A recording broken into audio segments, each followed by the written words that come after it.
हर साल गांव की भलाई के लिए गांव में पूजा कराई जाती है।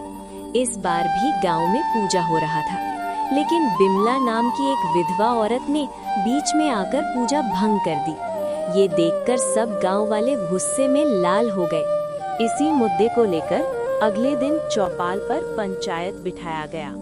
कल पूजा के दौरान जो कुछ भी हुआ वो बिल्कुल गलत हुआ, इसलिए आज पंचायत बिठाया गया है। उस औरत को उसके किए की सजा दी जाती है और सजा ये है, आज के बाद तुम गांव में किसी के घर नहीं जा सकती, चाहे तुम्हें अपना प्राण ही क्यों न देना पड़े। तुम इसी जंगल के पास के कुटिया में रहोगी जिंदगी भर और वहीं जिंदगी बिताने पड़ेगी, समझ गई? विधवा औरत यानी कि बिमला फूट फूट कर रोने लगी और जंगल की ओर चल दिया। ऐसे ही कुछ दिन बीत गया। एक दिन एक बाबा भिक्षा मांगते हुए उसी कुटिया में आ पहुंचा। घर में कोई है? अगर है तो इस बाबा को खाने के लिए कुछ दे दो, ऊपर वाला आपका भला करेगा। तब बिमला धीरे से बाहर निकालती है। क्या बोला रे ढोंगी बाबा, ऊपर वाला मेरा भला करेगा? ऊपर वाला ने इतना भला किया है कि गांव वाले मुझे गांव से बाहर निकाल दिया है। मेरे पास खाने के लिए कुछ नहीं है, तुम यहाँ से जाओ। अरे माता, नाराज क्यों होते हो? और आपने मुझे ढोंगी बाबा कहा? तुझे दिखाऊं मेरा जादुई शक्ति। माफ करना बाबा, लेकिन मुझे इस गांव के लोगों से बदला लेना है। ठीक है, मैं तुम्हें जादुई मंत्र सिखाऊंगी।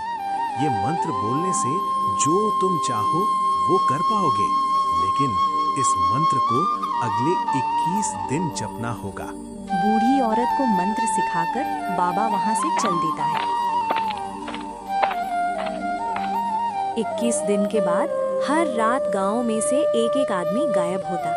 सब लोग दुखी परेशान थे। किसी की हिम्मत नहीं था कि जंगल के भीतर जाकर छानबीन करे। एक दिन सरपंच खुद जाकर पहरा देने लगा। तब देखा कि एक राक्षस एक आदमी को पकड़ के ले जा रहा है। अच्छा, तो ये राक्षस सब कांड कर रहा है। दूसरे दिन फिर पंचायत लिखता है। इस गांव में क्या हो रहा है वो मैंने सब कुछ देख लिया है। कल पूरी रात मैंने जागकर पहरेदारी की है। मैंने देखा कैसे एक भयानक राक्षस एक इंसान को पकड़ के ले जा रहा था। तो अब क्या करे सरपंच जी? कल हमें कोई अच्छा सा बाबा को बुलाकर लाना होगा और उस राक्षस को खत्म करना होगा, तभी हम सब बचेंगे। इस काम में मेरा दोस्त सोमू मेरा साथ देगा। दूसरे दिन पूरे गांव में खबर फैल जाता है कि सरपंच ही गांव से गायब है। ये सुनकर पूरे गांव वाले डर जाते हैं। सोमू, हमें जल्द से जल्द कुछ करना होगा। सरपंच जी ने किस बाबा के बारे में बताया था? अभी उसके पास चलो। सोमू सब गांव वाले को बाबा के पास ले चलता है और पूरी घटना के बारे में बताता है। अच्छा, अभी के लिए ये जाड़ी बूटी लो और गांव की चारों ओर बिखेर दो, ताकि वो गांव के अंदर घुस ना सके। मैं कल आता हूं, आज मुझे कुछ जरूरी काम है। ठीक है बाबा। सभी गांव वाले वापस गांव आकर जड़ी बूटी को गांव की चारों ओर बिखेर देते हैं। उस रात कोई भी इंसान गायब नहीं होता। क्या हुआ आज? आज एक भी इंसान क्यों नहीं मार पाए तुम? किसी ने गांव की चारों ओर जादू टोना कर रखा है, हम घुस ही नहीं पाए। ठीक है, मैं तुम्हें और ज्यादा शक्ति प्रदान करता हूँ। आज रात सबको खत्म करके आना। मुझे उस गांव में राज करना है। दूसरे रात को राक्षस गांव की ओर चल दिया। जब वो गांव पहुंचा तो देखा बाबा उसे पकड़ने के लिए पूरी बंदोबस्त कर रहा है। ये देखकर राक्षस भागने लगा। बाबा उसके पीछे दौड़ पड़ा और पकड़ लिया। बता, तुझे ये सब करने की किसने आदेश दिया है?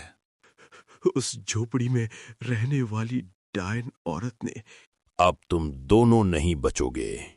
हमें माफ कर दो बाबा, हमसे गलती हो गई। आज तुम दोनों को कोई माफ नहीं मिलेगा, सीधा मौत की सजा मिलेगा।